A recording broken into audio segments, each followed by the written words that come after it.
Hello दोस्तों, आप कैसे हैं। मैं आशा करता हूं कि आप अच्छे होंगे। दोस्तों, इस वीडियो में हम समझेंगे कि भर्जन क्या है और निस्तापन क्या है। दोस्तों, यह वीडियो काफ़ी ज़्यादा महत्वपूर्ण है क्योंकि यह जो दोनों प्रश्न है दोस्तों, वह हमेशा यानी हर बार 10वीं के बोर्ड एग्जाम में पूछा जाता है।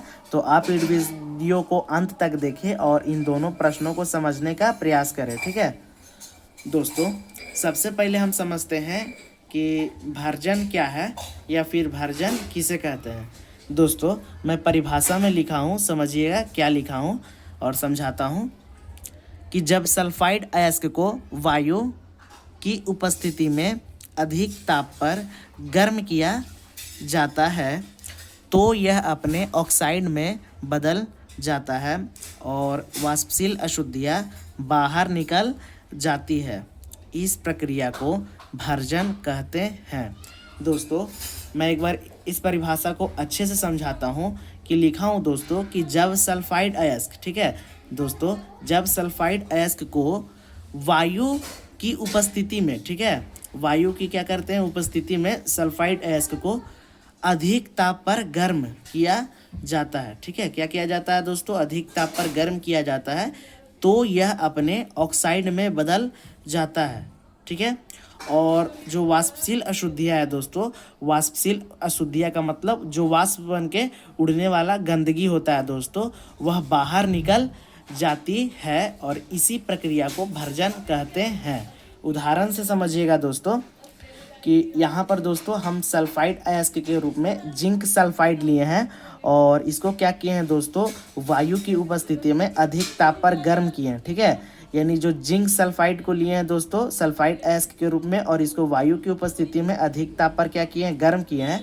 तो यह दोनों क्या करता है दोस्तों, आपस में अभिक्रिया करता है ये दोनों, और अभिक्रिया के पश्चात जो सल्फाइड अयस्क होता है दोस्तों वह अपने ऑक्साइड में बदल जाता है और वाष्पशील जो अशुद्धियाँ होती है, देखिए यहाँ पे सल्फर डाइऑक्साइड वाष्पशील अशुद्धियाँ है, वह बाहर निकल जाता है। ठीक है, तो दोस्तों यहाँ पे सल्फाइड अयस्क जो कि एक जिंक था दोस्तों, ये अपने ऑक्साइड में यानी जिंक ऑक्साइड में बदल जाता है। ठीक है, और जो वाष्पशील अशुद्धियाँ सल्फर डाइऑक्साइड है दोस्तों गैस के रूप में, वो बाहर निकल जाती है। तो यही जो प्रक्रिया है दोस्तों, वही क्या है, भर्जन है। ठीक है, भर्जन एक प्रकार से दोस्तों बोल सकते हैं रासायनिक अभिक्रिया ही है। ठीक है, तो दोस्तों आई होप कि आप समझ गए होंगे कि भर्जन क्या है, ठीक है, या फिर भर्जन किसे कहते हैं। अब हम लोग दोस्तों निस्तापन को समझते हैं। ठीक है दोस्तों, अब हम समझते हैं किसे, कि निस्तापन क्या होता है या फिर निस्तापन किसे कहते हैं।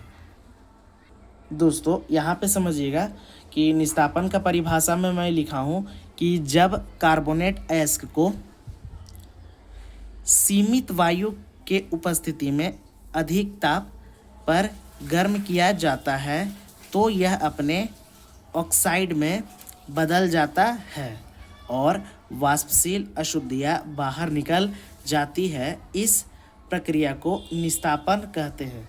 एक बार फिर से परिभाषा को पढ़ के दोस्तों अच्छे से समझाता हूँ कि निस्तापन क्या है। ठीक है, लिखा हूँ कि जब कार्बोनेट अयस्क को, ठीक है, यानी कोई सा भी कार्बोनेट अयस्क लेना है और उसको सीमित वायु के उपस्थिति में, ठीक है, अधिक ताप पर गर्म किया जाता है। ठीक है, यानी कि अधिक ताप पर गर्म किया जाता है कोई सा भी कार्बोनेट अयस्क को सीमित वायु के उपस्थिति में अधिक ताप पर गर्म किया जाता है। ठीक है, तो यह अपने ऑक्साइड में बदल जाता है और वाष्पशील अशुद्धियाँ यानी कि जो वाष्प बन के उड़ने वाली गंदगी होती है वह बाहर निकल जाती है। इसी प्रक्रिया को निस्तापन कहते हैं। ठीक है, इसका उदाहरण समझिएगा दोस्तों। उदाहरण में मैं लिखा हूँ कि कार्बोनेट अयस्क के रूप में लिया हूँ जिंक कार्बोनेट और इसको सीमित वायु के उपस्थिति में अधिक ताप पर गर्म किया हूँ।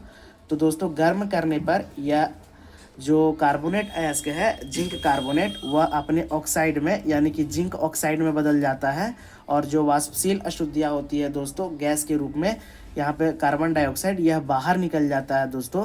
तो जो यही प्रक्रिया है दोस्तों, इसी को हम लोग निस्तापन कहते हैं। ठीक है, इसी प्रक्रिया को दोस्तों क्या कहते हैं कि निस्तापन कहते हैं। तो दोस्तों एक बार फिर से मैं आपको समझाता हूँ कि निस्तापन किसको कहते हैं, तो कोई सा भी कार्बोनेट अयस्क लेना है दोस्तों, उसको सीमित वायु की उपस्थिति में क्या करना है दोस्तों, सीमित वायु की उपस्थिति में अधिक ताप पर गर्म करना है और देखना है कि वह जो कार्बोनेट अयस्क है वह अगर ऑक्साइड में बदल जाएगा और जो वाष्पशील अशुद्धियाँ होगी दोस्तों अगर वह बाहर निकल जाएगा तो इसका मतलब यह निस्तापन अभिक्रिया है। ठीक है, तो दोस्तों आपको पता चल गया होगा कि निस्तापन अभिक्रिया किसे कहते हैं। ठीक है, और भर्जन अभिक्रिया किसे कहते हैं। तो दोस्तों फिर मिलते हैं हम एक नए वीडियो के साथ, तब तक के लिए जय हिंद जय भारत।